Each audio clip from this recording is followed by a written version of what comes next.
Nos destaques do Panorama CBN de hoje, eu conto para você que agora é oficial. O Congresso criou a CPMI dos ataques golpistas, que vai investigar os atos de 8 de janeiro. E enquanto a comissão não começa, nos bastidores parlamentares se articulam para comandar os trabalhos. Hoje também teve um novo depoimento do ex-presidente Jair Bolsonaro à Polícia Federal sobre os atos antidemocráticos. Ele disse que compartilhou, sem querer, em uma rede social, um vídeo com um teor golpista após esses ataques. E no esporte, Pelé faz história novamente e agora vai ficar eternizado também na língua portuguesa. Panorama CBN. Olá para você que está ouvindo o Panorama CBN, eu sou Juliana Prado e vou te contar em menos de 30 minutos tudo o que foi notícia nesta quarta-feira, dia 26 de abril de 2023. Panorama CBN. Nos termos do artigo 58 da Constituição Federal e 21 do Regimento Comum do Congresso Nacional. O requerimento contém o número constitucional de subscritores, requerimento número 1 de 2023. Agora vai! Como você ouviu, o presidente do Senado, Rodrigo Pacheco, leu o pedido de criação da Comissão Parlamentar Mista de Inquérito, a chamada CPMI, que vai investigar os ataques golpistas do dia 8 de janeiro. Na prática, com essa leitura aí do documento, na sessão de hoje no Congresso, a CPI mista dos ataques golpistas está criada, ou seja, os jogos já começaram.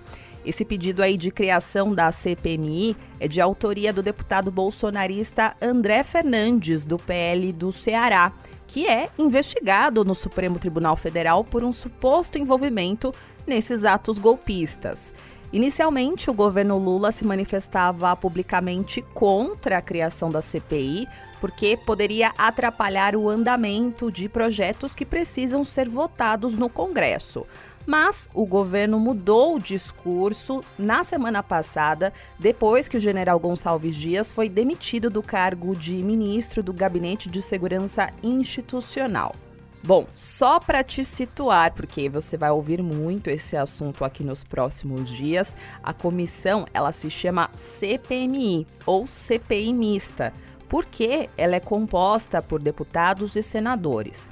Diferentemente da CPI da Covid, por exemplo, que era composta somente por senadores. E também tem CPI, que é composta somente por deputados.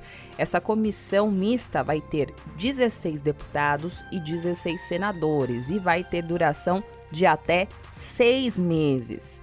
E entre as próximas etapas estão a indicação dos integrantes dessa comissão, então, por exemplo, quais vão ser os deputados e senadores que vão participar, e também precisa de uma data, para a criação da instalação da comissão, para que as reuniões possam acontecer. Depois disso, essas reuniões vão ser televisionadas e você vai saber todos os detalhes aqui no Panorama CBN. Segundo o presidente do Congresso, Rodrigo Pacheco, os trabalhos da CPMI devem começar na semana que vem. E como é que vai funcionar aí na prática? Os partidos da base aliada do governo e também da oposição podem fazer indicações conforme o tamanho dos blocos partidários. A disputa geralmente se dá em torno da presidência da comissão e também da relatoria, que são os dois postos ali mais importantes e que chamam a atenção do público. Os nomes ainda devem ser definidos, só que, como eu disse, os jogos já começaram, essa briga já começou também. Após a criação formal da CPMI dos ataques golpistas, o governo Lula fez uma manobra para ganhar mais um voto. O líder do governo no Congresso, o senador Randolfo Rodrigues, saiu de um bloco e foi para outro. Então ele saiu do bloco Democracia e foi para o bloco Resistência Democrática. E pela regra de proporcionalidade, o governo Lula tem 12 dos 16 senadores aí dessa CPI. E quem perde essa vaga que foi ocupada por Randolfo Rodrigues é o PL, o partido do ex-presidente Jair Bolsonaro, que é o partido de oposição ao governo Lula. E é claro que essa manobra aí de Randolfo Rodrigues repercutiu muito mal entre a oposição. Tanto que o líder da oposição no Senado, o senador Rogério Marinho, do PL, que já foi ministro de Bolsonaro, entrou com uma questão de ordem para contestar essa mudança. Ele disse que o prazo para fazer alterações ia só até a primeira quinzena de fevereiro. E por causa disso, ele tenta aumentar para 3 o número dos integrantes do partido do ex-presidente Jair Bolsonaro, o PL. Nos foi informado de maneira sem formalidade que nós teríamos 3, depois 2. Eu acabei de fazer um questionamento de ordem, você escutou, mostrando que nós temos direito a 3 membros. Eu estou querendo 3 porque eu quero indicar. Até porque eles estão usando como argumento para diminuir a nossa representatividade o regimento do Senado da República, que pode ser utilizado quando há vácuo regulatório no Congresso. Não é o caso. A resolução da CMO, desde 2006, define que a proporcionalidade se dá pela representatividade das bancadas e partidos na segunda quinzena de fevereiro, e nós temos 13. Nós estamos brigando para ter mais membros. Como é que a gente está brigando para não participar? Já nos bastidores, parlamentares alinhados ao ex-presidente Jair Bolsonaro também trabalham para retardar o início dos trabalhos da CPI, com atraso na indicação de membros e até uma tentativa de esvaziar a CPI.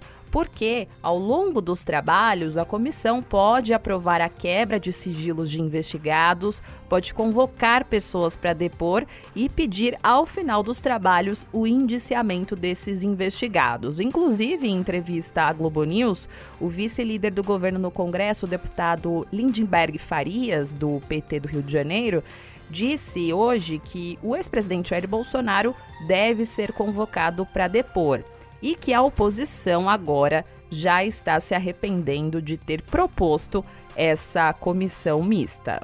Eles estão desanimados. Eu acho que caiu a ficha. Os bolsonaristas, a base bolsonarista. Eu acho que caiu a ficha. Isso vai ser um tiro no pé deles, porque nós vamos atrás de financiadores, da autoria intelectual. A gente quer convocar o ex-ministro da Justiça, Anderson Torres. Eu acho que esse é o elo direto com o Bolsonaro. Hoje o dia também foi bem movimentado em Brasília, não só por causa da CPMI dos ataques golpistas. Essa quarta-feira ela ficou marcada também pelo novo depoimento do ex-presidente Jair Bolsonaro à Polícia Federal. Dessa vez, ele foi chamado para prestar esclarecimentos sobre um vídeo que ele publicou no Facebook 2 dias depois dos ataques golpistas do dia 8 de janeiro. Esse vídeo questionava o resultado das eleições e propaga fake news sobre o processo eleitoral de outubro do ano passado. E foi justamente essa postagem que levou Bolsonaro a figurar entre os investigados do inquérito sobre os atos antidemocráticos. A apuração aí desse processo tem como relator o ministro Alexandre de Moraes, do Supremo Tribunal Federal, que autorizou o depoimento do ex-presidente atendendo a um pedido do Ministério Público. E hoje, durante o depoimento, Bolsonaro disse que publicou sem querer esse vídeo. Os advogados do ex-presidente disseram que ele havia sido hospitalizado nos Estados Unidos e tinha tomado medicamentos fortes, como morfina, isso antes de receber a alta. E aí ele publicou o vídeo. O advogado de Bolsonaro, Paulo Cunha Bueno, explicou que o ex-presidente iria salvar esse vídeo nos arquivos do WhatsApp para assistir depois, mas que acabou sem querer publicando no Facebook. Este vídeo, ele foi postado na página do presidente no Facebook, quando ele tentava transmiti-lo para o seu arquivo de WhatsApp para assistir posteriormente. Por acaso, justamente neste período, o presidente estava internado num hospital em Orlando. Realmente aquilo ali foi um equívoco na hora de salvar o arquivo para posteriormente poder visualizá-lo e assisti-lo integralmente. Como diria o grande pensador mexicano Chávez... Foi sem querer querendo. Foi sem querer querendo. Pois é, Bolsonaro meteu essa. E eu reforço aqui para você uma informação muito importante. Não há nenhuma comprovação científica de que o efeito adverso da morfina é a vontade de propagar conteúdo golpista para seguidores. E na dúvida, fica a dica aí para você. Se por acaso você tomar algum medicamento forte, melhor não usar as redes sociais para publicar vídeos, hein? Enfim, seguindo aqui com a informação, o assessor do ex-presidente Bolsonaro, Fábio Weingarten, que até fez parte do governo anterior, disse que entregou também os dados da postagem aos investigadores e que anexou no processo um vídeo explicando como é feito o compartilhamento do conteúdo no Facebook. Atenção aqui ao tutorial de Fábio Weingarten. A mecânica de postagem na plataforma do Facebook se dá com meros 2 cliques no ícone, no botão compartilhar. A gente juntou ao depoimento o vídeo ilustrativo de como se dá referida postagem. Sequer o presidente havia percebido que havia se postado referido conteúdo. Assim que alertado, apagou o vídeo. No total, o ex-presidente passou pouco mais de 2 horas no prédio da Polícia Federal prestando depoimento. A defesa dele explicou que Bolsonaro respondeu apenas às perguntas relacionadas à publicação desse vídeo, já que esse depoimento vai complementar um inquérito que investiga os autores intelectuais dos atos golpistas do dia 8 de janeiro. Outro advogado do ex-presidente, Daniel Tesser, diz que Bolsonaro repudiou qualquer tipo de ato antidemocrático e falou aos delegados da Polícia Federal que as eleições são coisas do passado. O ex-presidente ele consignou que é uma página virada às eleições de 2022. A partir do momento da derrota, ele fez uma transição e no dia 30 de dezembro ele deixou o país para as férias, que ele não tirava 4 anos. Respondeu às perguntas que foram formuladas referente ao objeto do inquérito. Como contei para você agora há pouco, esse foi o segundo depoimento de Bolsonaro à Polícia Federal desde que ele retornou de um período de férias de 3 meses nos Estados Unidos. No dia 5 de janeiro, ele prestou esclarecimentos sobre outro caso, o caso das joias sauditas que foram apreendidas pela Receita Federal em Guarulhos. Nesse depoimento, Bolsonaro disse aos delegados que ficou sabendo das joias mais de 1 ano depois da apreensão e que não sabe quem o avisou do material apreendido. Do Brasil, vamos para a Espanha, porque o presidente Lula está por lá e hoje teve um encontro com o primeiro-ministro espanhol Pedro Sánchez. E como ele está na Europa, o presidente Lula resolveu falar novamente sobre a guerra na Ucrânia. Do ponto de vista diplomático, Lula cometeu um novo deslize. Mesmo condenando a invasão da Rússia na Ucrânia nos últimos dias, o presidente Lula preferiu hoje não adotar um lado ao ser questionado pela imprensa europeia sobre a questão da Crimeia. Esse território aí era da Ucrânia e foi invadido e está ocupado pela Rússia desde 2014. E Lula foi questionado se esse território é da Rússia ou é da Ucrânia. E ele respondeu que não cabe a ele decidir de quem é o território. Depois disso, Lula voltou a dizer que está incomodado com a guerra e que ninguém deve ter dúvidas de que o Brasil condena o que chamou de violação territorial que a Rússia fez contra a Ucrânia. Mas, ao ser perguntado novamente sobre a ocupação da Crimeia, Lula disse que quem decidirá isso são os russos e ucranianos, após sentarem à mesa. Não cabe a mim decidir de quem é a Crimeia. Eu acho que quando você sentar numa mesa de negociação, você pode discutir qualquer coisa. Mas não sou eu que vou discutir isso. Quem tem que discutir isso são os russos e os ucranianos. Primeiro, para a guerra e depois vamos conversar. Cada um acha que tem razão. O dado concreto é que o povo está morrendo. E só tem um jeito, é parar para fazer um acordo. Hoje também Lula anunciou que o seu assessor para assuntos internacionais, Celso Amorim, vai viajar à Ucrânia para ter uma conversa com o presidente Volodymyr Zelensky. Essa viagem deve acontecer nas próximas semanas. Essa aí foi a primeira vez que Lula falou abertamente em conversar com o presidente ucraniano após as declarações polêmicas de que a Ucrânia também estaria contribuindo para o conflito. Lula também aproveitou para reforçar a posição brasileira de que é contra a guerra e voltou a defender a interferência de países amigos para pôr fim ao conflito. E ele endossou as críticas ao Conselho de Segurança da ONU e defendeu mudanças na composição dos países desse conselho, que foi criado após a Segunda Guerra Mundial e tem membros fixos como os Estados Unidos e a Rússia. Mesmo amenizando aí o tom adotado nas últimas semanas em relação aos Estados Unidos e países europeus, Lula endureceu o discurso hoje contra os membros do Conselho de Segurança da ONU.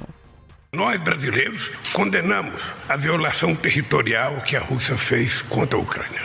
O erro aconteceu, a guerra começou. Agora não adianta ficar dizendo quem está certo ou quem está errado. E nós vivemos um mundo, presidente, muito esquisito, de que o Conselho de Segurança da ONU, os membros permanentes, são os maiores produtores de armas do mundo, são os maiores vendedores de armas do mundo. Ora, se os membros que têm a responsabilidade de dirigir a paz mundial não pedem licença, por que os outros têm que obedecer? Aproveitando que eu estou falando da guerra na Ucrânia, o presidente da China, Xi Jinping, está bem empenhado para ser protagonista do acordo de paz entre a Rússia e a Ucrânia. Tanto que hoje ele avançou mais um passo nessa discussão. O presidente da China diz que vai enviar representantes à Ucrânia e a outros países envolvidos com a guerra para buscar uma solução para o conflito no leste da Europa. Hoje ele teve uma longa conversa por telefone com o líder ucraniano Volodymyr Zelensky, que nomeou o embaixador em Pequim. Xi Jinping também deixou claro que a China vai se concentrar na promoção dos diálogos de paz e vai se esforçar para alcançar um cessar-fogo entre os dois países o mais rápido possível.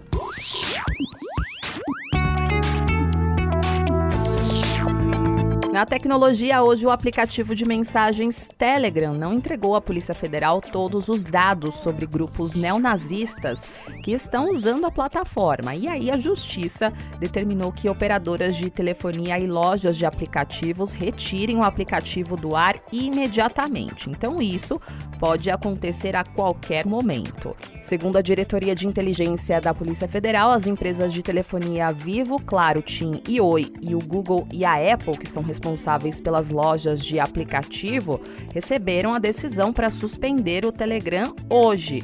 A plataforma até chegou a entregar parte dos dados pedidos pela PF na sexta-feira após uma intervenção do Judiciário, mas a Polícia Federal quer contatos e dados dos integrantes e administradores de um grupo com conteúdo neonazista. E o Telegram não forneceu esses números de telefone. Segundo a Polícia Federal, o pedido de acesso aos dados do grupo neonazista foi feito depois que a investigação sobre o ataque a uma escola em Aracruz, no Espírito Santo, no ano passado, descobriu a interação do assassino com grupos com conteúdos antissemitas pelo Telegram. Esse ataque deixou 4 mortos e a polícia pediu que o Telegram entregasse os dados de administradores e integrantes do grupo para apurar justamente essa conexão aí e se houve influência no crime em Aracruz. O ministro da Justiça e Segurança Pública, Flávio Dino, diz que o Telegram também vai ter que pagar uma multa diária por ter descumprido uma decisão judicial. O Poder Judiciário deferiu que a rede social que não está cumprindo as decisões, no caso o Telegram, tenha uma multa de R$1 milhão por dia e suspensão temporária das atividades, exatamente porque há agrupamentos lá denominados frentes antissemita, movimento antissemita, atuando nessas redes, e nós sabemos que isso está na base da violência contra as nossas crianças, os nossos adolescentes. Até o fechamento da edição deste podcast, o Telegram não tinha se pronunciado sobre esse assunto. Na economia, o acordo para comprar a empresa de videogames Activision Blizzard pela Microsoft por $69 bilhões foi bloqueado hoje pelo Reino Unido. A Autoridade de Concorrência e Mercados, como se fosse o CAD aqui no Brasil, considerou o negócio perigoso para a indústria de games, porque, segundo esse órgão, isso prejudicaria a concorrência de jogos, principalmente no segmento de nuvem. Se essa compra for concretizada de fato mais para frente, pode levar a empresa de Bill Gates a comprar jogos como Call of Duty e Candy Crush. A Microsoft ela já tem forte presença no mercado de games e nuvem graças ao Xbox Game Pass, que é um serviço apelidado de Netflix de games de Xbox, que dá acesso a uma biblioteca de mais de 100 jogos para Xbox 360 e Xbox One. E o órgão regulador britânico disse que o compromisso da Microsoft de oferecer acesso à franquia multibilionária Call of Duty da Activision para essas principais plataformas de jogos em nuvem não resolveria efetivamente as preocupações desse órgão. A Microsoft disse em comunicado que continua totalmente comprometida com a aquisição e que vai recorrer dessa decisão.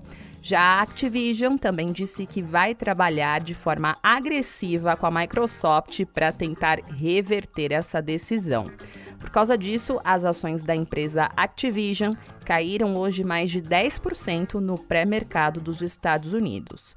E aproveitando a deixa, vou contar para você como foi o fechamento do mercado financeiro brasileiro hoje. A Bolsa de Valores de São Paulo encerrou o dia de hoje em baixa de 0,88% aos 102.312 pontos. No mercado de câmbio, o dólar comercial fechou o dia em queda de 0,15%, cotado a R$ 5,057. Já o euro encerrou o dia com uma alta de 0,45%, cotado a R$ 5,581. No noticiário internacional, eu começo o giro com uma decisão histórica. O Vaticano anunciou que o Papa Francisco vai permitir que mulheres votem no próximo Sínodo dos Bispos, marcado para acontecer em outubro deste ano. Esse grupo aí é muito importante porque toma decisões na Igreja Católica e a inclusão de mulheres na votação é um movimento inédito e vai abrir caminho para a maior participação feminina nas decisões internas da Igreja Católica. O pontífice também aumentou hoje o número de fiéis que vão participar do sínodo. Agora vamos para a Colômbia, porque o presidente colombiano Gustavo Petro pediu a renúncia de todos os seus ministros. O presidente da Colômbia alegou ter dificuldades em aprovar projetos de lei do governo no Congresso. Ele disse em uma rede social que iria repensar o governo após encerrar as alianças com partidos tradicionais. E para fechar o giro internacional de hoje, vamos lá para Portugal, porque pela primeira vez na história, um líder português sugeriu um pedido de desculpas por causa do papel de Portugal no comércio transatlântico de escravos. O presidente de Portugal, Marcelo Rebelo de Sousa, disse que o país deveria assumir a responsabilidade sobre esse ato, mas ele não deu muitos detalhes. Lembra você que do século XV ao século XIX, 6 milhões de africanos foram sequestrados e transportados à força através do Oceano Atlântico por navios portugueses e foram vendidos como escravos, principalmente para o Brasil. Mas até agora, Portugal raramente comentou sobre o seu passado e pouco é ensinado sobre o seu papel na escravidão nas escolas portuguesas. Em vez disso, a era colonial do país, que viu países como Angola, Moçambique, Brasil, Cabo Verde, Timor-Leste, bem como partes da Índia, que foram sujeitas ao domínio português, é frequentemente vista como uma fonte de orgulho pela maioria dos portugueses. O presidente de Portugal, Marcelo Rebelo de Sousa, disse que a colonização do Brasil também teve fatores positivos, como a difusão da língua e da cultura portuguesa. Mas do lado ruim, teve a exploração dos povos indígenas, a escravidão, o sacrifício dos interesses do Brasil e também dos brasileiros.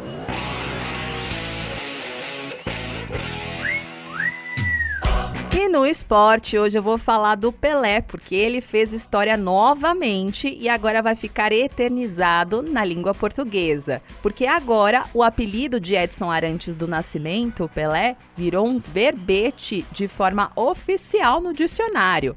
Pelé foi inserido pelo dicionário Michaelis em sua edição digital e também vai estar nas próximas versões impressas para expressar grandeza, excelência e único. Então, a partir de agora, quando você for procurar a palavra Pelé no dicionário, você vai ter a seguinte explicação: adjetivo masculino e feminino, substantivo masculino e feminino, que ou aquele que é fora do comum, que ou quem, em virtude de sua qualidade, valor ou superioridade, não pode ser igualado a nada ou a ninguém, assim como Pelé. Exemplos numa frase: ele é o Pelé do basquete, ela é a Pelé do tênis, ela é a Pelé da dramaturgia brasileira, ele é o Pelé da medicina. O interessante é que a gente já falava informalmente isso nas conversas, né? Só veio para formalizar de fato. O anúncio dessa novidade foi feito hoje em um evento e a família do rei do futebol esteve presente e foi presenteada com uma placa com esse verbete. Desde abril, a Pelé Foundation, junto do canal Sport TV, promove a campanha Pelé no Dicionário, que tem como objetivo homenagear o ex-jogador que morreu em dezembro do ano passado e reconhecer o eterno camisa 10 com referência em outras áreas além do esporte. Mais de 125 mil assinaturas foram colhidas nessa campanha, apoiando a inclusão de Pelé no dicionário. Foi mal, tava doidão até a festa da família acabou em confusão. Foi mal, tava doidão, beijei sua. E eu vou embora hoje com a música Foi Mal, Tava Doidão, da dupla Bruno e Barreto. E eu escolhi essa música porque ela tem a ver com uma notícia que eu contei hoje aqui nesse episódio, mas eu não vou dizer pra você qual notícia é essa. Então fica aí o mistério pra você adivinhar que notícia tem a cara dessa música. E é nesse ritmo que eu vou indo nessa. Muito obrigada pela companhia de hoje. O roteiro e a produção deste episódio foram feitos por mim e a montagem e a sonorização são do Daniel Mesquita, o Dom. E você pode me encontrar lá nas redes sociais, no @Juliana_Deprado no Twitter e no Insta, é só procurar por @JulianaDeprado. E tem também o e-mail juliana.prado@cbn.com.br. E não se esqueça que amanhã tem a edição da Manhã do Panorama CBN, a partir das 7 horas da manhã, com a Natália Furtado. Combinado? Beijos pra você e até mais!